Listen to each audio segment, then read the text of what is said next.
Hello, Standard 9. Your Arun sir going to teach you biology. The topic, the respiratory system. We have already started discussion related to respiratory system. We have discussed the definition of respiration. We have discussed about the aerobic and anaerobic respiration. We have discussed about the glycolysis and the Krebs cycle.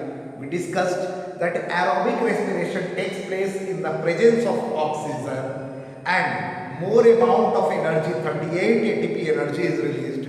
What is ATP? That is adenosine triphosphate we discussed. We discussed about the anaerobic respiration, that in anaerobic respiration in our body muscle cells anaerobic respiration takes place, and the end product of the anaerobic respiration in muscle cell is the lactic acid, and we discussed about the muscular pain, strain or oxygen depth due to the formation of lactic acid in our body. We discussed that when we do rigorous exercise, that time what happens, there is deposition in our muscle cell, deposition of lactic acid, and due to the deposition of lactic acid only our muscular stress or muscular pain is there. That part is clear. Now we discussed, while we breathe in oxygen, this oxygen mixes with the RBC. This oxygen mixes with the RBC, and RBC, red blood cells, contain hemoglobin. It contains a pigment hemoglobin, and due to hemoglobin only the color of the blood is red. And when oxygen combines with hemoglobin, one temporary compound, and the name of that compound is oxyhemoglobin. Oxyhemoglobin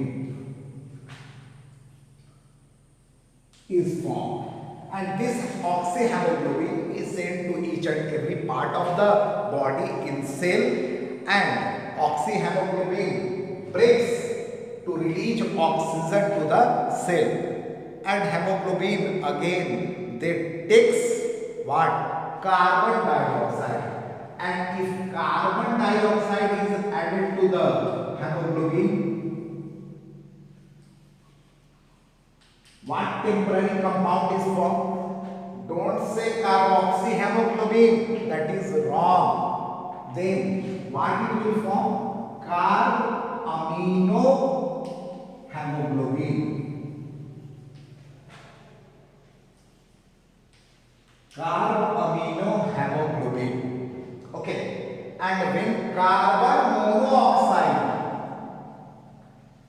monoxide due to insufficient burning or insufficient combustion, carbon monoxide is formed.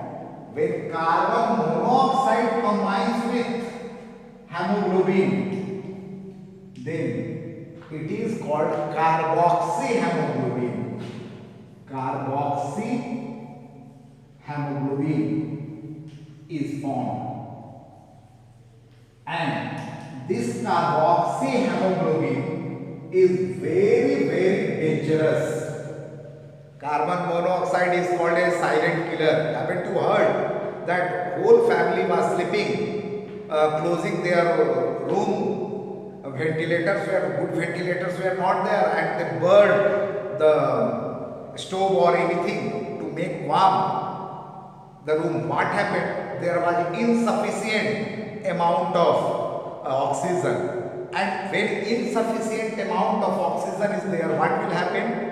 Carbon monoxide will be formed, and that carbon monoxide will combine with hemoglobin and form a poisonous substance, carboxyhemoglobin, and this carboxyhemoglobin will cut the source to reach oxygen to the blood cell, and if oxygen will be not get available to the blood cell, what will happen? Blood cell will die, and naturally the person will also die. So this part is clear. When oxygen combines with hemoglobin, oxyhemoglobin. When carbon dioxide combines with hemoglobin, carboaminohemoglobin. When carbon monoxide combines, carboxyhemoglobin is formed. Now coming to the respiratory organs of our body. Respiratory organs.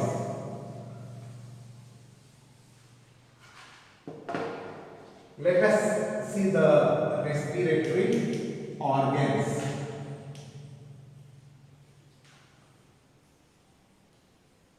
Now, before respiratory organs, I would like to discuss about breathing. What do you mean about breathing? Breathing is quite different from respiration. Breathing is not a respiration. Breathing means what? Inhaling air which contain more amount of oxygen. Inhaling or taking air which contains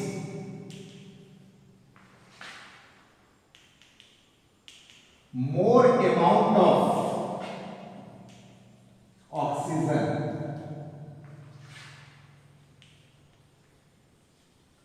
and just opposite, releasing air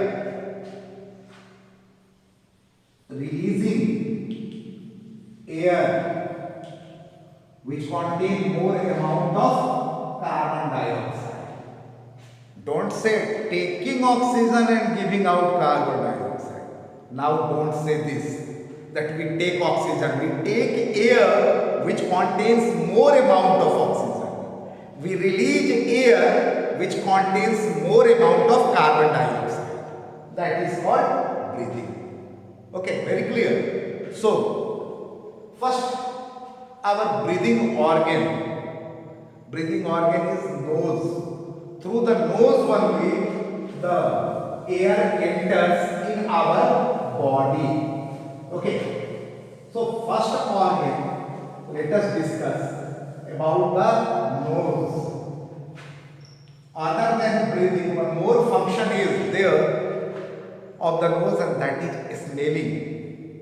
Odor. Smell is detected by the nose, and dogs, their capacity of smelling is more.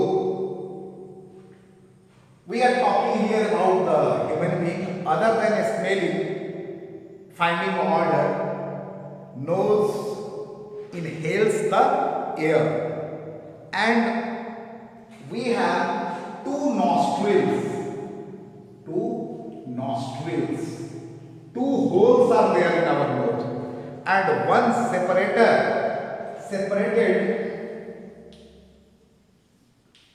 by septum. One septum is there.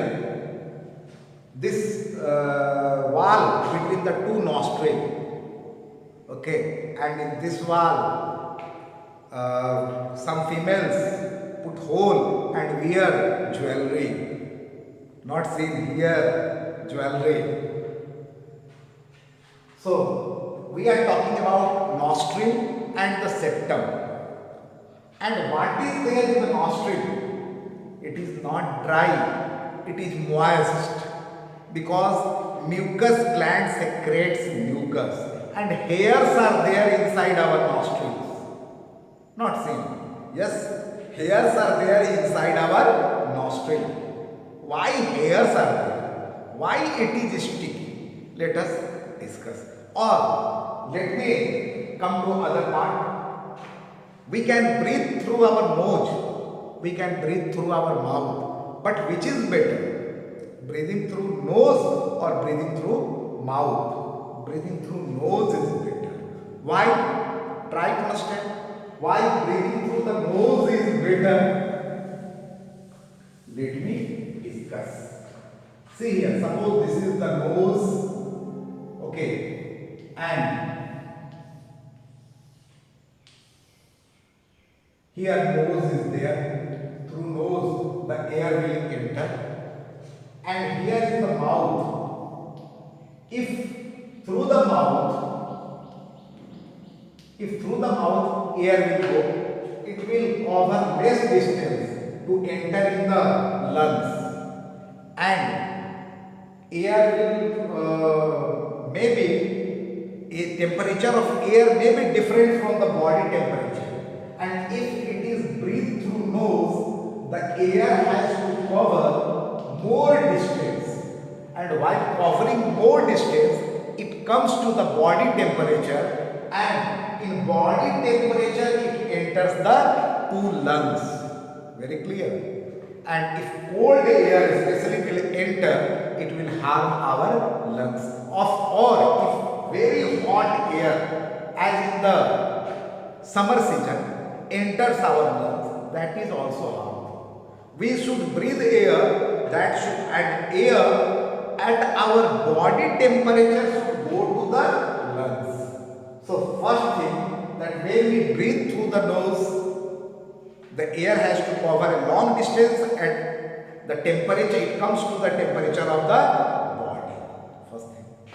Second, we have got hairs inside the nostril, and those hairs act as a filter. Dust, germs are filtered by those hairs. Otherwise, what will happen? If we are breathing, the mosquito will enter in our lungs. But it never happens. Those germs are filtered by the nose, the hairs which are present inside the nose. And third thing, that it is moist from inside, sticky from inside due to mucus. And those mucus sticks the dust particle. Dust will not go inside.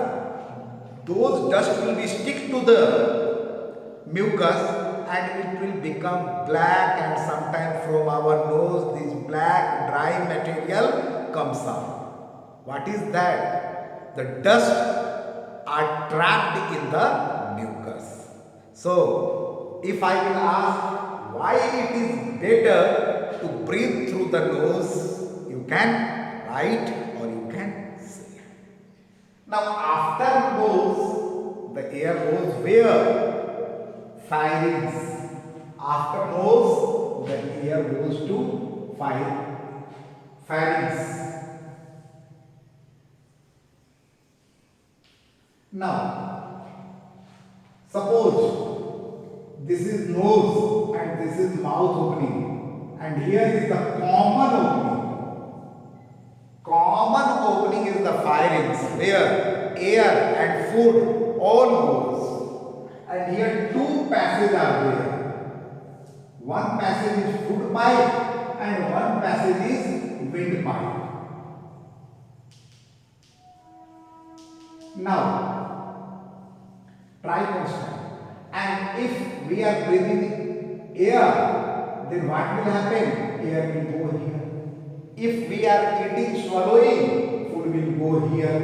And we have discussed about the epiglottis, that during breathing, what will happen?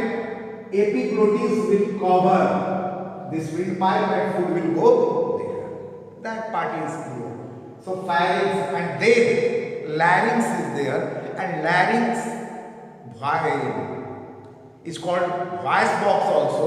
Two cords are there inside the larynx, and due to vibration of those cords only, we are able to speak. Okay. Due to that cord only, we are able to speak. And in male, that is called as Adam's apple. In female, it is not visible. See here, this is the larynx. While we swallow, it comes up and down. While we talk, it comes up and down. But this is not visible in female, though it is also there. So in male, it is known as Adam's apple. Very clear?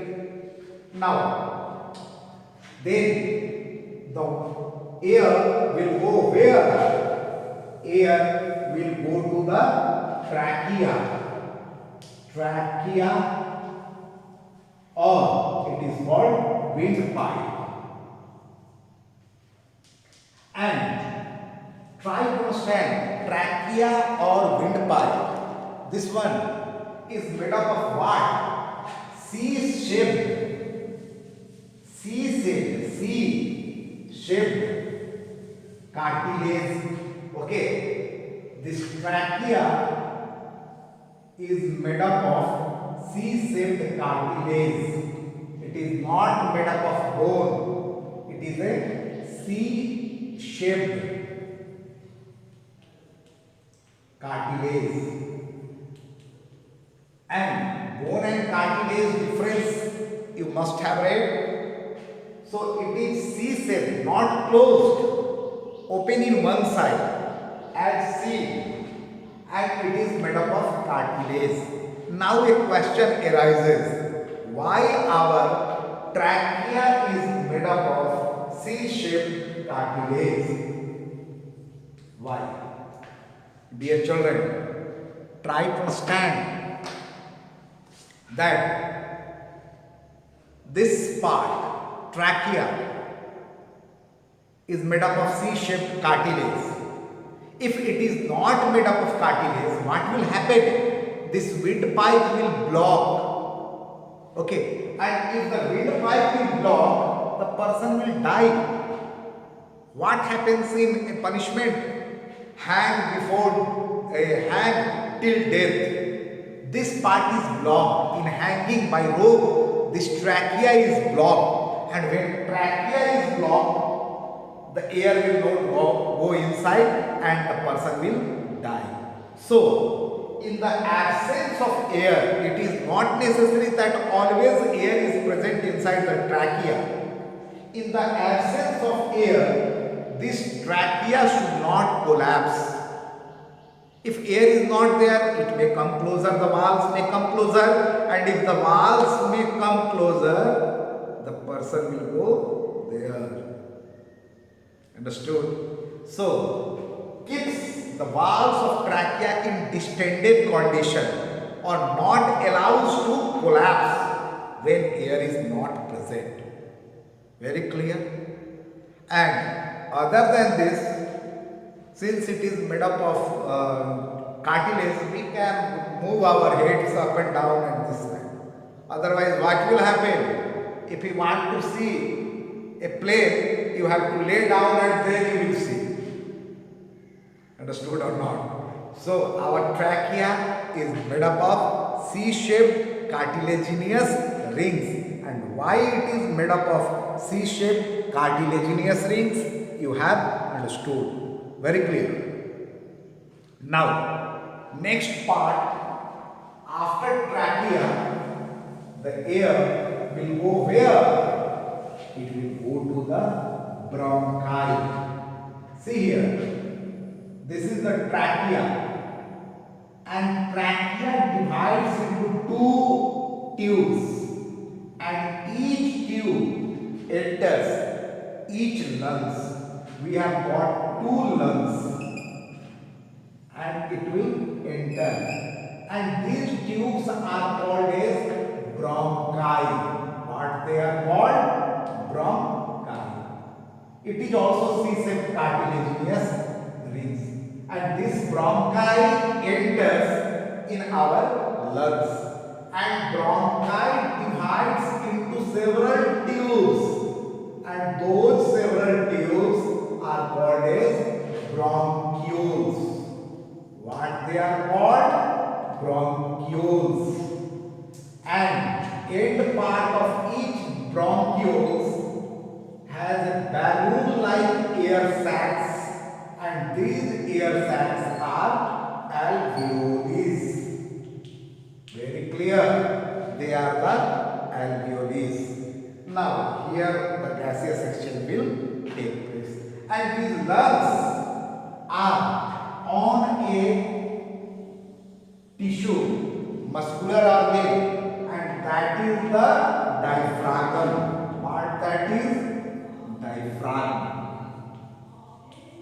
And on that diaphragm only, both the lungs rest.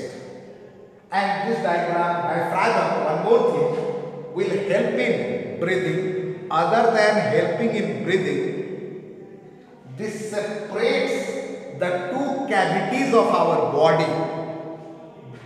Above of diaphragm is the thoracic cavity or chest cavity. Cavity means empty space.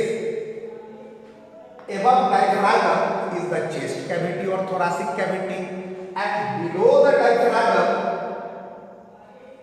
is the abdominal cavity. Now, where is the stomach located? In abdominal cavity.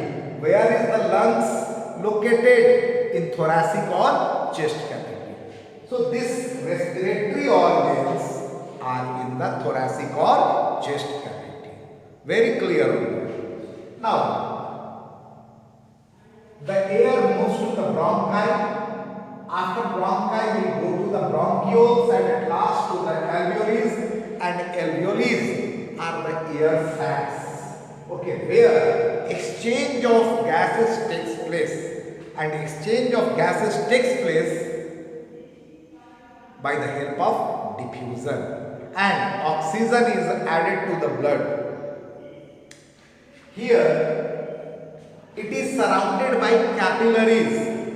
Okay, it is surrounded by capillaries. Suppose, let me draw a diagram showing alveoli. Suppose this is one alveoli,